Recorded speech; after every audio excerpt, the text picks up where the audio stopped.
The search for fossils at Aramis is physically demanding and often dangerous work. Patience and determination make all the difference. Time is not really a limit for us.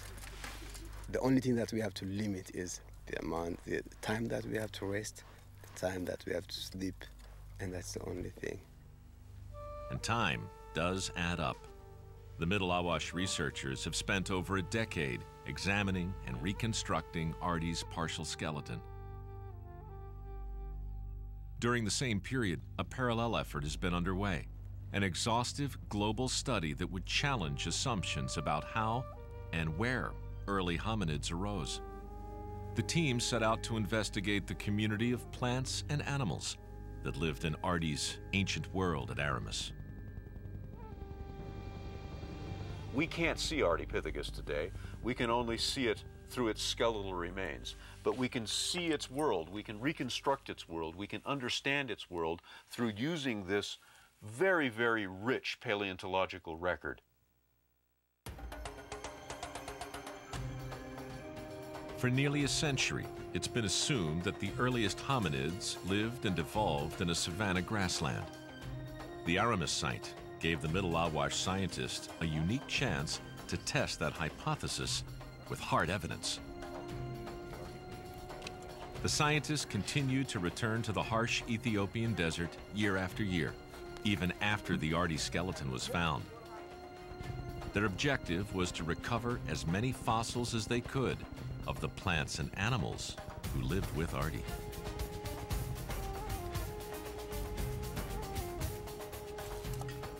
But the fossils at Aramis are mixed with rocks and other debris that are virtually the same color.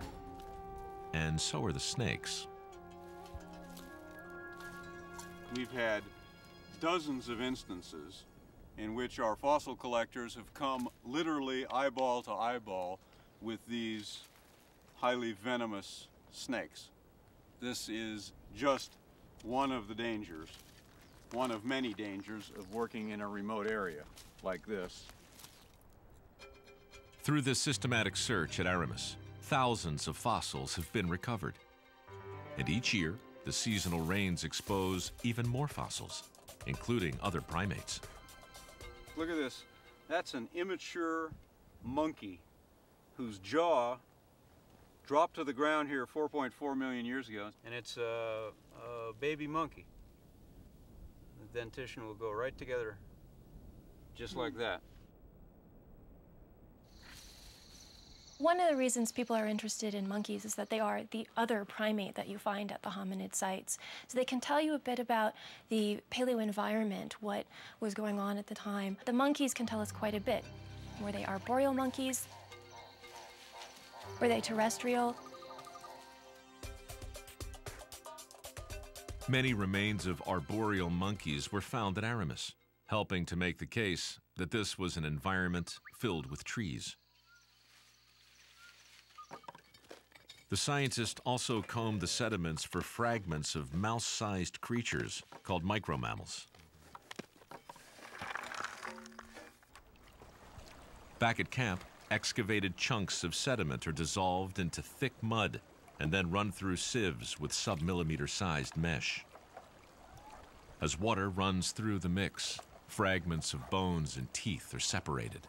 Later on, they'll be sorted and identified in the lab.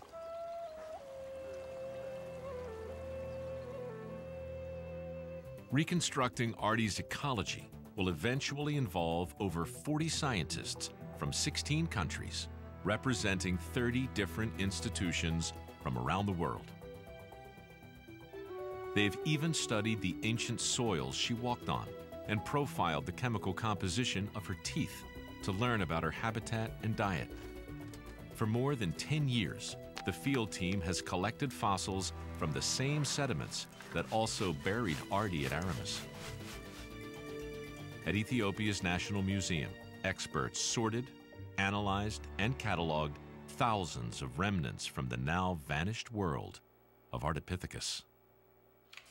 A porcupine, a mongoose, a bunch of birds, all kinds of monkeys, pigs, bovids. Even finger bones of micromammals like shrews and bats are recovered. These tiny bits of evidence will join thousands of other clues.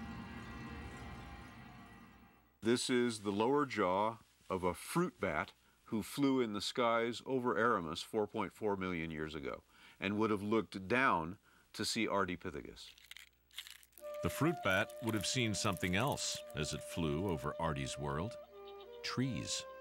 Lots of trees. These fossilized seeds fell from trees that once grew not on an African savanna, but in a dense woodland. This came out in the last rain, and what we have here are fragments of fossilized wood. We have not seen fossilized wood coming out from these salmon-colored sediments beyond the mammalian fossils. So since the last rains this week, we're starting seeing a lot of plants that were associated with these organisms 4.4 million years ago. For nearly a century, it's been widely believed that humans evolved bipedality in Africa's open savannas. Now, this long-held savanna idea has been overturned by a decade of fieldwork and an avalanche of solid fossil evidence.